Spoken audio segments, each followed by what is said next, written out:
यहाँ की औरतों के मन में जलती बदले की आग की वजह से है।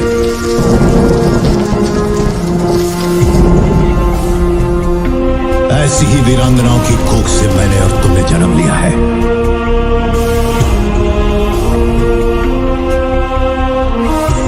वल्लुवनाथ की स्त्रियों को ये अधिकार नहीं कि वो अपने पति के इस बलिदान पर आंसू बहाएं। अर्ली मॉडर्न इंडिया का वक्त यानी 16वीं सदी से लेकर 19वीं सदी तक का वक्त, और इस दौरान मुगलों ने लगभग आधे से ज्यादा हिंदुस्तान पर अपना राज कर लिया था। और इस दौरान काफी सारी वॉर्स और बैटल्स भी हुई थी, जिसमें अगर मुगल साम्राज्य को सबसे ज्यादा चैलेंज दिया था तो वो दिया था राजपूतों ने। और इन दोनों साम्राज्यों के बीच काफी सारी बैटल्स भी हुई थी, जिनमें से सबसे अहम मानी जाने वाली बैटल थी the battle of Haldi Ghati, जो 18 जून 1576 के दिन मेवाड़ फोर्सेस जिसे लीड कर रहे थे महाराणा प्रताप और मुगल फोर्सेस जिसे लीड कर रहे थे अम्बेर के मान सिंह, उन दोनों के बीच लड़ी जा रही थी। साल 1568 में जब मुगलों ने चित्तौड़गढ़ को अपने कब्जे में ले लिया था, तब उन्हें मेवाड़ पर अपना राज करने का एक काफी अच्छा मौका मिल गया था, क्योंकि चित्तौड़ मेवाड़ की राजधानी थी और बाबर से लेकर हर मुगल सम्राट का राजपूत राजा को हराना मानो एक ट्रेडिशन ही बन गया था। हालांकि उस वक्त उनके पास सिर्फ चित्तौड़ ही था, जबकि पहाड़ी राज्य अभी भी सिसोदियों के ही कंट्रोल में था।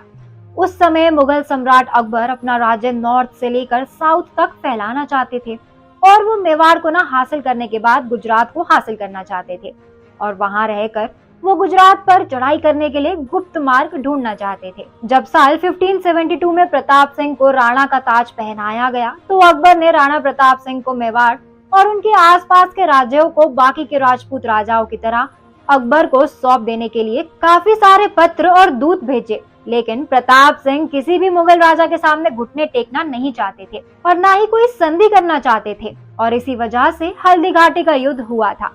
युद्ध की जगह राजस्थान के गोगुंदा के पास हल्दी घाटी का एक नैरो माउंटेन था। मुगलों की और राजपूतों की सेना में भी काफी अंतर था, और मुगल सेना ने प्रताप की राजपूत सेना को 4/1 से आउटबर्स्ट कर दिया था। मेवाड़ी परंपरा के हिसाब से राणा की सेना की संख्या 20,000 थी, जो मान सिंह की 80,000 मजबूत सेना के खिलाफ खड़ी थी। लेकिन फिर भी मेवाड़ी सेना काफी हद तक मुगलों पर भारी पड़ी थी, और इसी बैटल में राणा प्रताप के घोड़े चेतक ने मान सिंह के हाथी पर कूद कर उन्हें अपने हाथी से गिरा दिया था। ये कहानी आज तक लोक गाथाओं में शामिल है। प्रताप सिंह के मंत्री सतीश चंद्र का अनुमान था कि मान सिंह की सेना में 5,000 से 10,000 सैनिक ऐसे शामिल थे जो हर एक कला में माहिर थे। राणा की सेना में 3,000 घुड़सवार और लगभग 400 भील तीरंदाज शामिल थे, जिनका नेतृत्व पनारवा के राजपूत सरदार राणा पुंजा कर रहे थे। दोनों सेनाओं के पास युद्ध के हाथी थे, लेकिन राजपूतों के पास फायर आर्म्स नहीं थे। मुगलों ने कोई व्हील्ड आर्टिलरी या हैवी ऑर्डिनेंस नहीं रखा, लेकिन काफी संख्या में बंदूकों का इस्तेमाल किया जा रहा था। राणा के हमले से मुगल सेना के विंग्स और सेंटर पर भारी नुकसान हुआ। अबुल फजल कहते हैं कि मुगल सेना को लड़ाई के शुरुआती चरण में पीछे हटने के लिए मजबूर किया गया था। हालांकि वो जल्द ही रति तलाई, जिसे बाद में रक्त तलाई कहा जाता है, उस जगह के पास जमा हो गए। मेवाड़ सेना ने मुगलों का पीछा किया और उनके बाएं और दाएं पंखों पर हमला किया, जिससे मुगल मोर्चा टूट गया।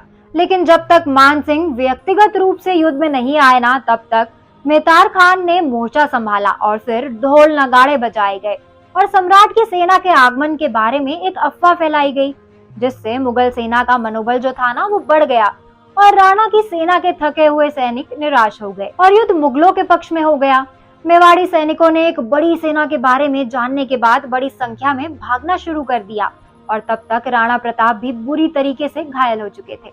उसके बाद झाला मान सिंह और उनके खास आदमियों ने प्रताप सिंह की जगह ले ली और मुगलों की सेना से पीछे हट कर लिया। उसके बाद मुगलों ने मेवाड़ की सेना का पीछा नहीं किया, और इस बात पर अकबर जो थे वो मान सिंह पर काफी गुस्सा भी हुए थे। हल्दी घाटी में हारने के बाद भी राणा प्रताप सिंह ने हार नहीं मानी और फिर मुगलों के खिलाफ अपना कैंपेन जो था वो जारी रखा।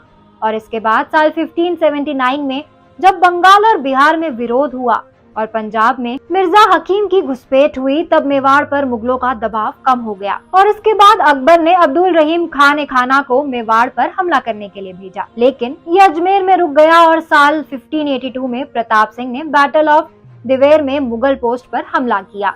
और उस पर कब्जा कर लिया। इससे मेवाड़ में सभी 36 मुगल मिलिट्री आउटपोस्ट खुद ही खत्म हो गई।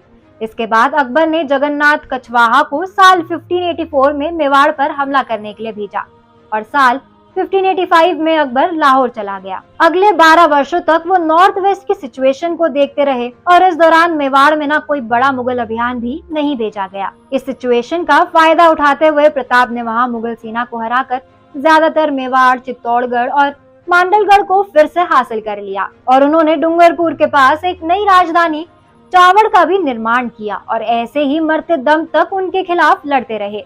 ऐसी ही एक बैटल हमें बाहुबली 3 में दिखाई जाने वाली है, जिसमें 2 बड़ी सेनाएं होंगी और उनका आपस में युद्ध होगा।